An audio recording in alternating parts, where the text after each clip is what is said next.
નમસ્કાર. ધોરણ 11 બાયોલોજી વર્ષ 2021 પ્રકરણ 13 ઉચ્ચ કક્ષાની વનસ્પતિઓમાં પ્રકાશ સંશ્લેષણ ફોટોસિન્થેસિસ ઇન હાયર પ્લાન્ટ્સ. આપણે જાણ્યું પ્રાસ્તાવિકમાં એવું જોયું કે ભાઈ આ પ્રકાશ સંશ્લેષણ એ દેશધાર્મિક રાસાયણિક પ્રક્રિયા છે. વનસ્પતિ જે પ્રકાશ સંશ્લેષણ કરે છે એને સ્વયંપોષી કહે છે. બાકીના બધા સજીવો માનવ સહિતના પ્રાણીઓ કે બધા જ એ વનસ્પતિ પર આધાર રાખે છે અને જે આધારિત છે એને વિષમપોષી આપણે કહીએ છીએ. પ્રકાશ સંશ્લેષણનું મહત્ત્વ કેમ છે, એટલે કેમ પ્રકાશ સંશ્લેષણ જરૂરી છે, તો એના બે કારણ છે કે તે પૃથ્વી પરના બધા સજીવો બધા જ પ્રકારના ખોરાકનો પ્રાથમિક સ્ત્રોત છે અને વનસ્પતિઓ દ્વારા વાતાવરણમાં ઓક્સિજન મુક્ત કરવા માટે પણ જવાબદાર છે. તો હવે આપણે આ પ્રકરણમાં જે ભણવાનું છે પ્રકાશ સંશ્લેષણ ક્રિયાવિધિની રચના અને બીજું ભણવાનું છે રાસાયણિક શક્તિમાં એનું રૂપાંતરણ થવાની વિવિધ પ્રક્રિયા. આ બે વસ્તુ આપણે આ પ્રકરણમાં ભણવાની છે. 13.1 આપણે શું જાણીએ છીએ? વોટ ડુ વી નો? આપણે શું જાણીએ છીએ? ચાલો પહેલાં આપણે એ શોધવાનો પ્રયત્ન કરીએ કે જે આપણે પ્રકાશ સંશ્લેષણ વિશે કેટલું જાણીએ છીએ. અગાઉના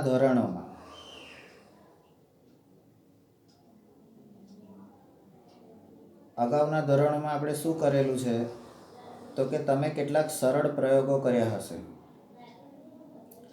અને જેમાં દર્શાવ્યું હશે શું તો કે ક્લોરોફિલ એટલે પર્ણોમાં આવેલું લીલા રંગનું રંજક દ્રવ્ય જેને આપણે હરિત દ્રવ્ય પણ કહીએ છીએ એ ક્લોરોફિલ. બરાબર. બીજું છે પ્રકાશ અને ત્રીજો છે કાર્બન ડાયોક્સાઇડ. આ પ્રકાશ સંશ્લેષણ માટે આવશ્યક વસ્તુઓ આ ત્રણ છે. એટલે પ્રકાશ સંશ્લેષણ થવા માટે જે ત્રણ વસ્તુ જરૂરી છે, બરાબર, સૂર્યપ્રકાશની મદદથી, બરાબર, ક્લોરોફિલની હાજરીમાં અને કાર્બન ડાયોક્સાઇડનો ઉપયોગ કરીને એ બનાવે છે, કારણ કે એ પોતાના શ્વસનમાં કાર્બન ડાયોક્સાઇડ અંદર લે છે. બરાબર. ખોરાક કેવી રીતે બનાવે છે એની આખી પ્રક્રિયા આપણને ખબર છે.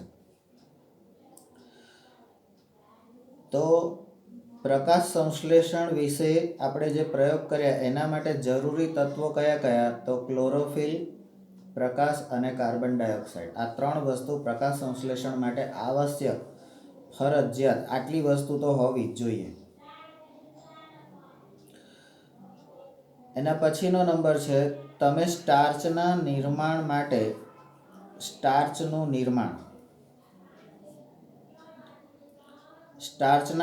માટેના બે પર્ણોના પ્રયોગોમાં પણ જોયું હશે. તો એમાં આપણે શું જોયું? બરાબર.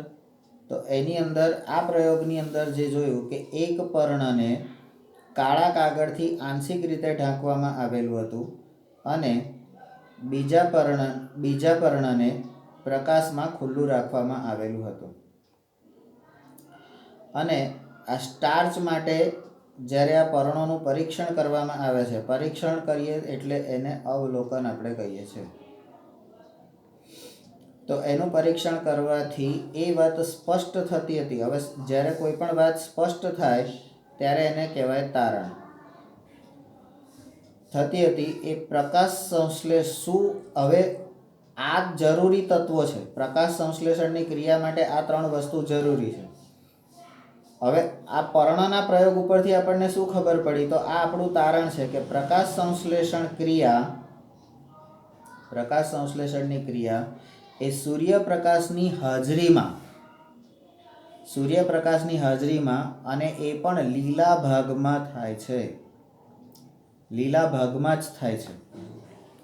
તો આ વસ્તુ આપણે ખાસ નોંધવાની છે.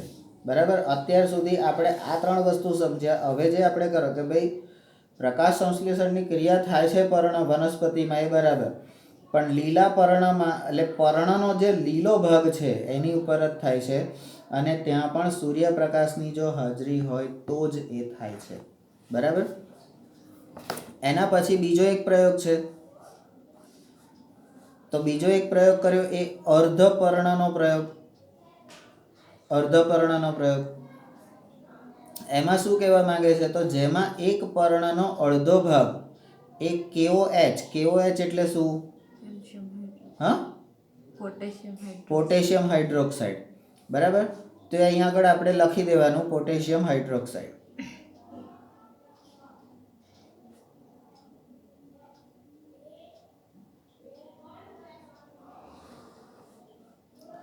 એટલે પર્ણનો અડધો ભાગ આપણે KOH એટલે કે પોટેશિયમ હાઇડ્રોક્સાઇડમાં ભીના કરેલા રૂનું પૂમડું ધરાવતી કસનળીમાં રાખ્યો.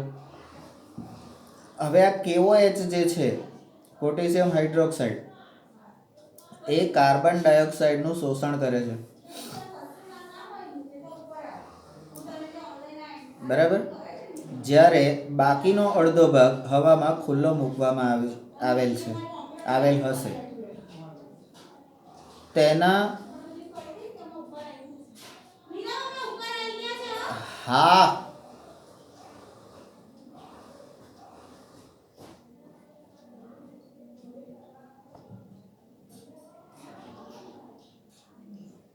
હવે અહીં આગળ તેના પછી પછરી નથી. તેના પછી આ ઉપકરણ એટલે આ જે કસનળી જે આપણે કસનળી જે બનાવી એની અંદર જે રાખ્યું અડધું અંદર અડધું બહાર એ ઉપકરણ એટલે સાધન. બરાબર. તો એને થોડા સમય માટે સૂર્યપ્રકાશમાં મૂકી રાખવામાં આવે છે. કેટલાક સમય પછી તમે સ્ટાર્ચ માટે પર્ણના 2 ભાગનું પરીક્ષણ કરો. આ પરીક્ષણથી તમને જ્ઞાન થાય છે કે પર્ણના જે ભાગને એટલે આ જ્ઞાન થયું એટલે શું? તો નિર્ણય, આપણું તારણ. બરાબર. પ્રયોગ પછી તાર ખબર પડે ને કે ભાઈ આવું થયું એમ. પર્ણના જે ભાગને તમે કસનળીમાં રાખેલો હતો તેમાં સ્ટાર્ચનું નિર્માણ થતું નથી કારણ કે ત્યાં સૂર્યપ્રકાશ મળતો નથી. અને જે ભાગ પ્રકાશમાં હતો તેમાં સ્ટાર્ચની હાજરી જણાય છે. હવે આ સ્ટાર્ચની હાજરી છે એવું તમને કેવી રીતે ખબર પડે? તો એમાં રંગ બદલાય, પર્ણનો રંગ બદલાય. બરાબર. તો આપણને ખબર છે કે ભાઈ અમુક પાંદડા જે હોય એનો અમુક ભાગ લીલો હોય અને અમુક ભાગ સફેદ કે પીળા થઈ ગયો હોય. બરાબર. તો એ આ સ્ટાર્ચની હાજરી દર્શાવે છે. આ પ્રયોગ દર્શાવે છે કે એટલે હવે આપણને આ જે જ્ઞાન થયું એ બીજું. પ્રકાશ સંશ્લેષણ માટે બરાબર સૂર્યપ્રકાશની હાજરી જરૂરી છે એ અહીંયાથી લીધું. લીલા જ ભાગમાં થાય છે એ પણ આપણને ખબર પડી. બરાબર. લીલો ભાગ એટલે શું? તો હરિતદ્રવ્ય વાળો ભાગ. હવે પ્રકાશ સંશ્લેષણ માટે કાર્બન ડાયોક્સાઇડ જરૂરી છે. બરાબર. આ જે સ્ટાર્ચની હાજરી દર્શાવે છે કે કાર્બન ડાયોક્સાઇડ વાળા ભાગમાં જ એ કામ થાય છે. બરાબર. બીજા ભાગમાં થતો નથી. તો કાર્બન ડાયોક્સાઇડ જ્યાં છે ત્યાં આગળ તો એની તમે તેની સમજૂતી કરી શકો છો એવું આ તારણ પરથી કેવી રીતે મેળવી શકાય? તો હવે આપણે જે પ્રયોગો કર્યા એને આપણે ફરીથી બરાબર જે પ્રયોગો ઓલરેડી આપણે કરી ચૂકેલા છે આગળના સમયમાં એને જ આપણે ફરીથી એટલે હવે આપણો ત્રીજો મુદ્દો આવશે 13.2 પ્રાથમિક પ્રયોગો એટલે પ્રકાશ સંશ્લેષણ માટે આપણે પહેલા કરેલા પ્રાથમિક પ્રયોગો અથવા તો પ્રારંભિક પ્રયોગો જેને આપણે અર્લી એક્સપેરિમેન્ટ્સ કહીએ છીએ. તો કયા અહીંયા આગળ જેટલા પણ પ્રયોગ છે એ પ્રયોગને આપણે કેપિટલ નંબર આપી દેવાના. તો જ આપણને ખબર પડે કે ભાઈ આ પ્રયોગો છે. બરાબર. કેપિટલ A તો એ સામાન્ય પ્રયોગોના વિષયમાં જાણવું ખૂબ જ રસપ્રદ હશે કે જેનાથી પ્રકાશ સંશ્લેષણ આ પ્રયોગો દ્વારા આપણને શું મળે છે? તો આ પ્રયોગો દ્વારા પ્રકાશ સંશ્લેષણનો આપણી સમજમાં ક્રમિક વિકાસ થાય છે. એક પછી એક વસ્તુ આપણને ખબર પડતી જાય છે કે પ્રકાશ સંશ્લેષણ માટે આ કેમ જરૂર. પહેલાં આપણને ખાલી એક ગોખાઈ દેતા હતા પ્રકાશ સંશ્લેષણની વ્યાખ્યા. એ વ્યાખ્યા આપણને વિજ્ઞાન ગોખાઈ દેતું હતું આવું છે. હવે અહીંયા આગળ તમને એ વખત આવું નહોતું કે લીલા જ ભાગમાં થવું જોઈએ, એ વખત આવું નહોતું કે એને આવું જ કરવું જોઈએ, બરાબર. તો એ બધી આ પ્રયોગો બધા હતા, પણ આવી આપણને ખબર હવે ધીમે ધીમે પડશે. તો જોસેફ પ્રિસ્ટલી આ એક વૈજ્ઞાનિક છે, બરાબર. તો એ 1733માં જન્મ્યા હતા અને 1804માં મૃત્યુ પામ્યા. તો જોસેફ પ્રિસ્ટલી નામના વૈજ્ઞાનિકે 1770માં શ્રેણીબદ્ધ પ્રયોગો કર્યા. હવે એના પ્રયોગો પરથી જાણવા મળ્યું, એટલે તારણ મળ્યું. શું મળ્યું? તો કે નંબર 1, લીલી વનસ્પતિઓની વૃદ્ધિમાં હવાની આવશ્યક ભૂમિકા છે. એટલે હવા જોઈએ, બરાબર. હવા જોઈએ. હવે હવાની અંદર એકલો ઓક્સિજન નહીં હોતો, બરાબર. તો એણે ખાલી એટલું કીધું હવા જોઈએ એમ, બરાબર. પછી તમને યાદ હશે કે પ્રિસ્ટલીએ 1774 એટલે 70માં એણે કીધું કે હવાની હાજરી જોઈએ. 4 વર્ષ પછી 1774માં એણે ઓક્સિજનની શોધ કરી. તો અહીંયા પ્રિસ્ટલીને આપણે અલગ કરી દેવાનો કે ભાઈ પ્રિસ્ટલીએ આટલી વસ્તુ કરી. અને આ પ્રિસ્ટલીએ નિરીક્ષણ કર્યું. એણે શું નિરીક્ષણ કર્યું? પહેલાં એણે શ્રેણીબદ્ધ પ્રયોગો કર્યા, હવાની હાજરી જોઈએ એ કર્યું, અને એણે એ હવામાં ઓક્સિજનની શોધ કરી, બરાબર. હવે એણે નિરીક્ષણ કર્યું કે એક બંધ સ્થાનને આપણે બેલ જાર એટલે આપણી પાસે કાચનો પેલો બરણી જેવું છે એ, જેને આપણે બેલ જાર કહેવાય. એક બેલ જારમાં સળગતી મીણબત્તી, એક બંધ સ્થાન એટલે કે બેલજારમાં સળગતી મીણબત્તી ઝડપથી ઓલવાઈ જાય છે. આપણો આ શિશુ મંદિરનો પ્રયોગ છે. આપણે કાચના મીણબત્તી કે દીવો પ્રગટાઈ અને એની પર કાચનો ગ્લાસ ઊંધો વાળી દેતા હતા અને જાદુ કરતા હતા, બરાબર. આકૃતિ 13.1 ABCD એ જ રીતે એની અંદર આ તમને બતાવેલું છે, બરાબર. તમે અહીંયા જોઈ શકો છો કે અહીંયા જ્યોત સળગે છે અંદર, હવા એને હવા ચુસ્ત બંધ કરી દીધું, આ જ્યોત પણ ઓલવાઈ ગઈ અને ઉંદર પણ મરી ગયો, બરાબર. અહીંયા આગળ C અને D તમે જુઓ તો એની અંદર તમને શું ડિફરન્સ દેખાય છે?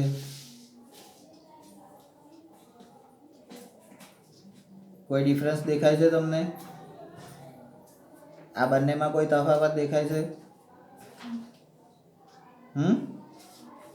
અત્યારે દેખીતી નજરે નથી દેખાતો, તો શું છે એ આપણે જોઈએ, બરાબર. ABCD નું હવે તમે એ કરો છો. એ જ રીતે કોઈ ઉંદરનો શ્વાસ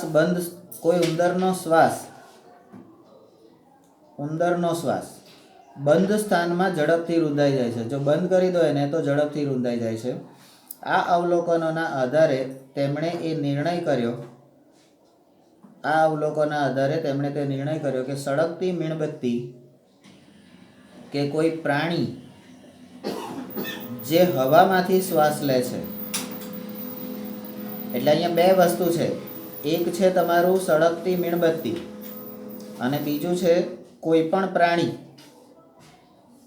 જે હવામાંથી શ્વાસ લે છે. તેઓ બંને, એટલે આ બંને લોકો કોઈક રીતે હવાના બંધારણને નુકસાન પહોંચાડે છે.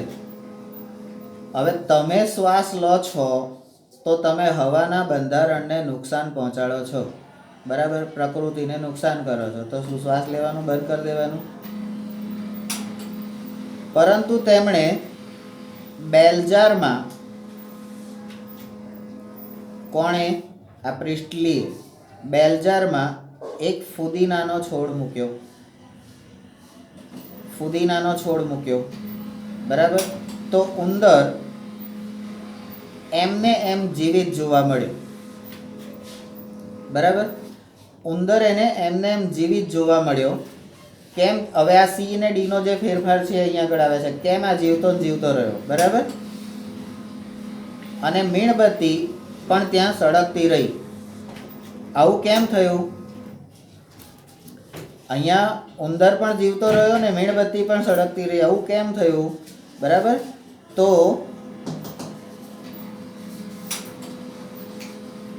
દીદી આ ખોલો તો.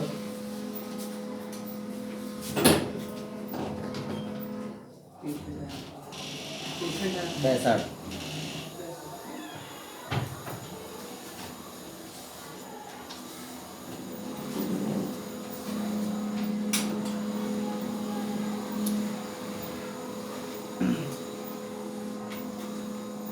પ્રિસ્ટલીએ સળગતી મીણબત્તી અને પ્રાણીના જે પ્રયોગો કરે એના પરથી એમણે એ લોકો જ્યારે હવામાંથી શ્વાસ લે છે ત્યારે કોઈને કોઈ રીતે હવાના બંધારણને નુકસાન પહોંચાડે છે.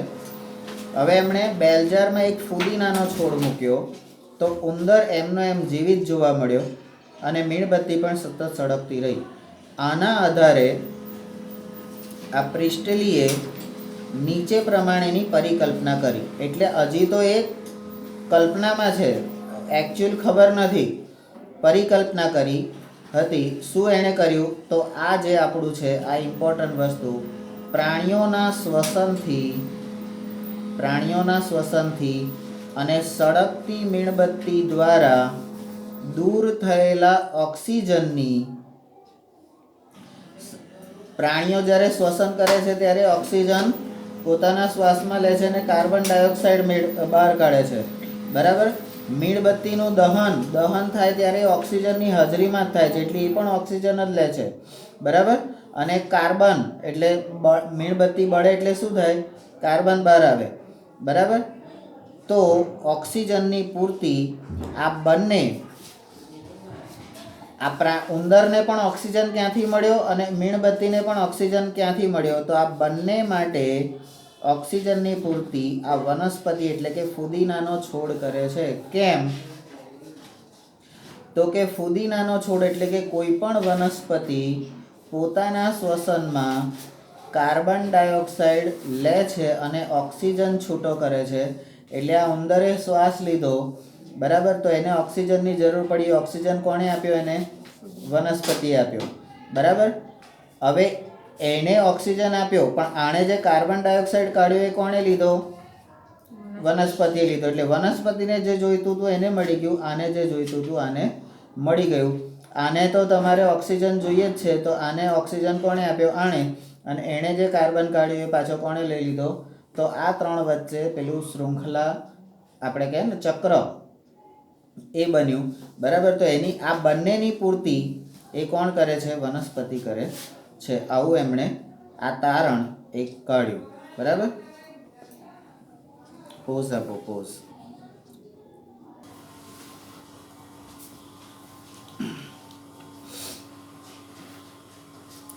તો જોસેફ પ્રિસ્ટલીના બે પ્રયોગો આપણે જોયા. પહેલા પ્રયોગમાં આપણે જોયું કે બંધ બેલજારમાં ઉંદર અને સળગતી મીણબત્તી, જીવતા ઉંદર અને સળગતી મીણબત્તીને મૂકીએ છે તો ઓક્સિજનની ગેરહાજરીમાં બંને મરી જાય છે. અને બીજા પ્રયોગમાં આપણે એની અંદર ફુદીનાનો એક છોડ મૂકી દીધો. પ્રયોગ એનો એ જ, પણ ફુદીનાનો છોડ એક વધારાનો મૂકી દીધો, જેના કારણે એમાંથી નીકળતો ઓક્સિજન આ બેને મળ્યો અને આ બેનો કાર્બન ડાયોક્સાઇડ એને મળ્યો. એટલે ત્રણેય જીવતા રહ્યા, બરાબર. ત્યાર પછી તમે કલ્પના કરી શકો છો કે પ્રિસ્ટલીએ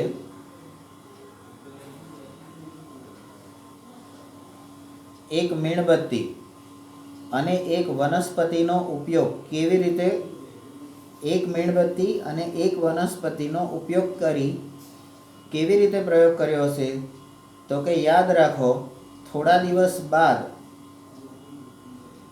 દિવસ બાદ મીણબત્તી સળગી જતી હોવાથી મીણબત્તી સળગી જતી હોવાથી ફરીથી નવી મીણબત્તી સળગાવવાની જરૂર પડી હતી. બરાબર, કારણ કે મીણબત્તીનું મીણ ઓગળી જાય, એટલે ઓગળી જાય એટલે આખું તમારું નાશ પામે, એટલે ફરીથી બીજી મીણબત્તી સળગાવવી પડે. તો પ્રયોગ કોઈ પણ કરીએ તો એ પ્રયોગને ગોઠવીને કોઈ પણ ખલેલ વગર,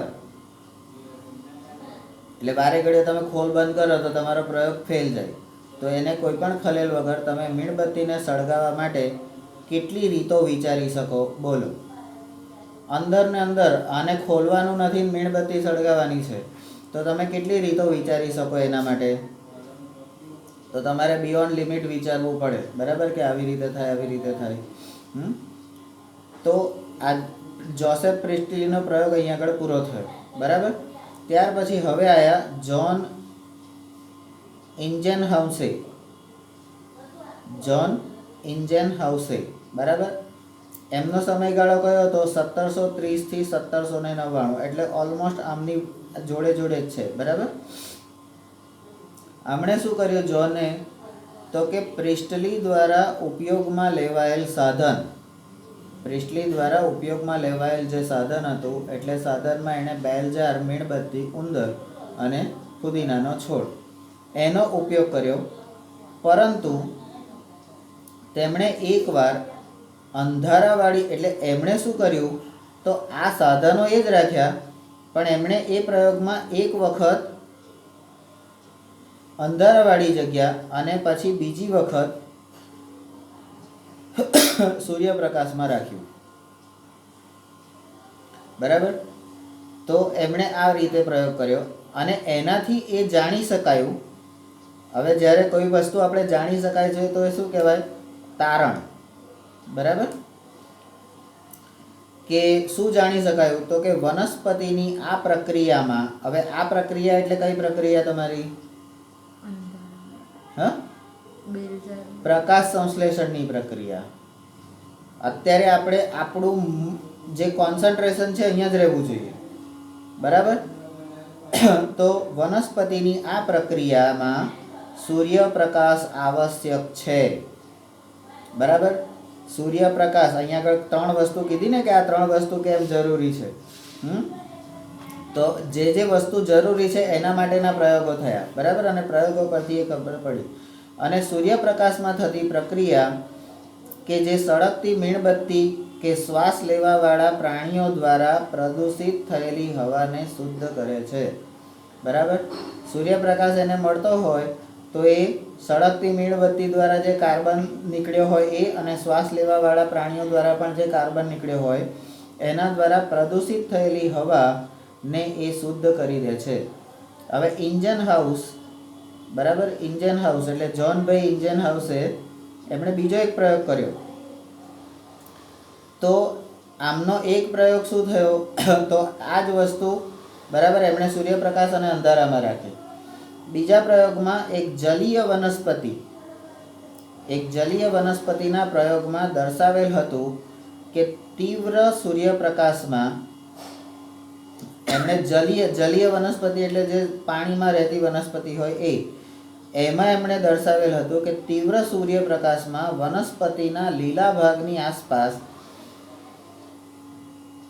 બરાબર, તીવ્ર સૂર્યપ્રકાશમાં વનસ્પતિના લીલા ભાગની આસપાસ નાના નાના પરપોટા નીકળે છે, જ્યારે અંધારામાં રાખેલ વનસ્પતિમાં આમ બનતું નથી. આપણે ઘણા પાંદડા એવા જોઈએ છે કે જ્યાં આગળ પરપોટા થયેલા હોય છે. બરાબર. ત્યારબાદ તેમણે આ પરપોટાઓની ઓળખ એ કેવી રીતે થઈ? તો કે ઓક્સિજન સ્વરૂપમાં કરી હતી. આ પરપોટા કેવી રીતે થયા? તો કે ઓક્સિજનના લીધે થયા. બરાબર. અને આપણને ખબર છે કે આપણે પણ પાણીની અંદર ભૂંગળી દ્વારા, બરાબર, ભૂંગળી દ્વારા તમે પાણીની અંદર ફૂંક મારો છો તો એના કારણે શું થાય છે? પરપોટા ઉત્પન્ન થાય છે. બરાબર. આમ તેમણે દર્શાવ્યું કે વનસ્પતિનો માત્ર લીલો ભાગ જ ઓક્સિજન મુક્ત કરે છે. બીજા બધા ભાગમાંથી ઓક્સિજન મુક્ત થતો નથી. એટલે વનસ્પતિમાં આ પાંદડું લીલું કેમ જરૂરી છે, પ્રકાંડ લીલું કેમ જરૂરી છે, એનો આ એટલે પાન લીલું હોય તો જ ઓક્સિજન આવે. બરાબર? કેટલી મિનિટ થઈ? 24-25. બરાબર. તો આ બેના પ્રયોગો આપણે જોયા. એક પ્રયોગ છે જોસેફ પ્રિસ્ટલી અને બીજા છે જોન ઇન્જનહાઉસ. આ બંને જે પ્રયોગો કર્યા એના પરથી આપણને એટલી ખબર પડી ગઈ કે પ્રકાશ સંશ્લેષણની ક્રિયા માટે ઓક્સિજન જરૂરી છે, સૂર્યપ્રકાશ જરૂરી છે. બરાબર? એ બે વસ્તુ આપણને જરૂરી છે એવું આપણને અહીંયા ખબર પડી ગઈ. બરાબર? તો હવે જે ત્રીજો પ્રયોગ આવશે એ તમારું લીલો ભાગ કેમ આપણને એ હવે ખબર પડી ગઈ કે લીલો ભાગ જે છે એ જ ઓક્સિજનનું એ કરે છે. તો એ લીલો ભાગ એટલે શું? તો કે આપણી ત્રીજી વસ્તુ લીલા રંગનું રંજક દ્રવ્ય કણ, હરિત કણ, જેને આપણે શું કહીએ છીએ? ક્લોરોફિલ. બરાબર? અને જે ક્યાં હોય છે? પાંદડામાં હોય છે. એના વિશેની વાત અહીંયા આગળ આપણે જોઈશું. બરાબર?